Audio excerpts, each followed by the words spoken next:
আমার চ্যানেলটা লাইক করবেন, শেয়ার করবেন, সাবস্ক্রাইব করবেন, বেল আইকনটা প্রেস করবেন। আসসালামু আলাইকুম। অজিত দোভালের একটা উক্তি ছিল, আমি 2 দিন আগে দেখেছি তার ভিডিওগুলো। অজিত দোভালের সে বলেছে বাংলাদেশের শাসন ব্যবস্থার দুর্বলতার কারণে হাসিনার পতন। আমি তার সাথে পুরোপুরি একমত। এই শেখ হাসিনা ক্ষমতায় আসার পরে এই ভারতকে এই দেশটা লেলিয়ে দিয়েছিল। অজিত দোভাল একটা কথা বলে নেই, শুধু শাসন ব্যবস্থার দুর্বলতার কথা বলেছে। একটা জনসমর্থনহীন হাসিনাকে যে বাংলাদেশের রাষ্ট্র ক্ষমতায় 15-15টি বছর টিকে থাকতে দিয়েছে, সাহায্য করেছে সেই ভারত, সেই কথা অজিত ডোভাল বলেনি। শুধু দুর্বল শাসন ব্যবস্থার কারণে হাসিনার পতন না, হাসিনার স্বৈরতান্ত্রিক মনোভাব, হাসিনার একগুঁয়ে মনোভাব, হাসিনার যখন যা ইচ্ছা তা ব্যবহার করার মনোভাব, তার বাপের দেশ মনে করার মনোভাব। এই দেশকে সে বাংলাদেশের সাধারণ জনগণের দেশ মনে করেন, তার বাপের দেশ মনে করেছে এখনো বাদশাহী শাসন চলছে, আমরা প্রজা, সে রাজা। লাথি মেরে বের করে দিয়েছে, দিল্লিতে পাঠিয়ে দিয়েছে। অজিত দোভাল, তোমাকে বলি, তুমি বলো না কেন যে তোমরা এই বাংলাদেশের হাসিনা সরকারকে 15-15টি বছর অবৈধভাবে টিকে থাকতে দিয়েছ? দেশের মানুষ তোমাদের সেগুলা স্বাভাবিকভাবে গ্রহণ করেনি। দুর্বল শাসন ব্যবস্থা হবে সেই সরকারের, যে সরকারের কোনো জনভিত্তি নেই। হাসিনার কোনো জনভিত্তি ছিল না, দুর্বল শাসন ব্যবস্থা হবেই।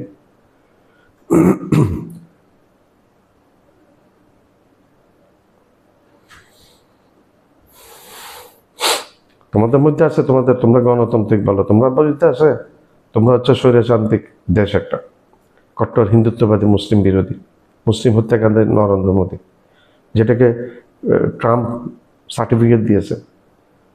হি is looking good but he is a killer. লজ্জা লাগে না? বিশ্বের মানুষের কাছে আজকে তোমরা মুখ দেখাতে পারো না, তোমরা ভারতীয়রা। লজ্জা লাগে না তোমাদের? লজ্জা থাকা উচিত।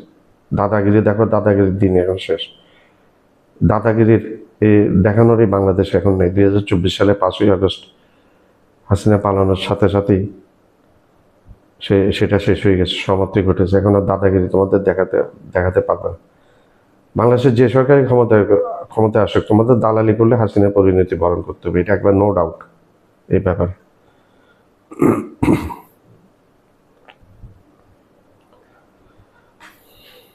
আসসালামু আলাইকুম। আমার ভিডিওটা আপনার লাইক করবেন, শেয়ার করবেন, সাবস্ক্রাইব করবেন।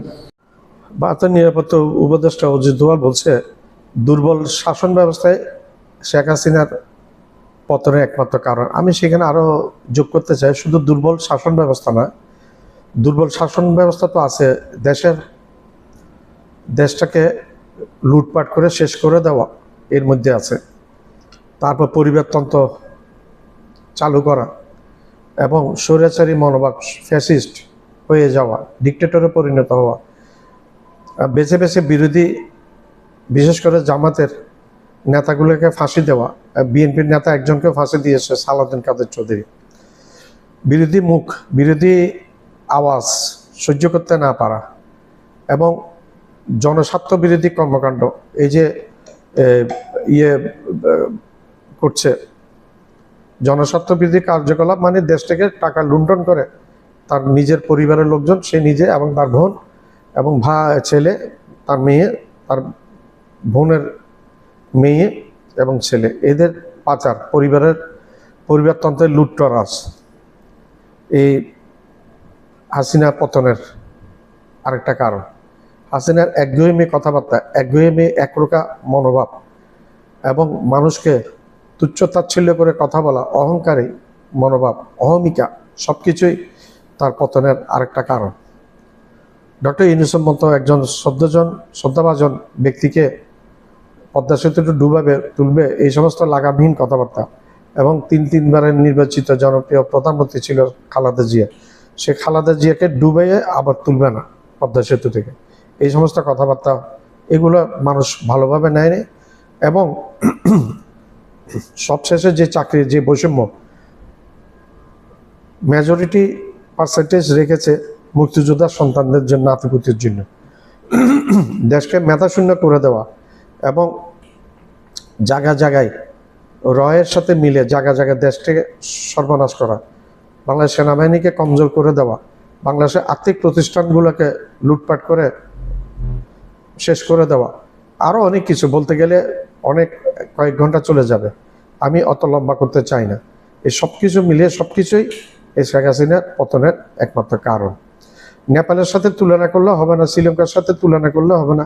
শ্রীলঙ্কার ডিক্টেটর রাজাপাকসে এবং নেপালের ডিক্টেটর অলি শর্মার থেকে শেখ হাসিনা বহু গুণে বড় খুনি, এবং যে খুনিকে বিশ্বের কোনো দেশে আশ্রয় দেয় না, কোনো একটি দেশ আশ্রয় দেয় না, বাধ্য হয়ে ভারতে গিয়ে আশ্রয় নিয়েছে।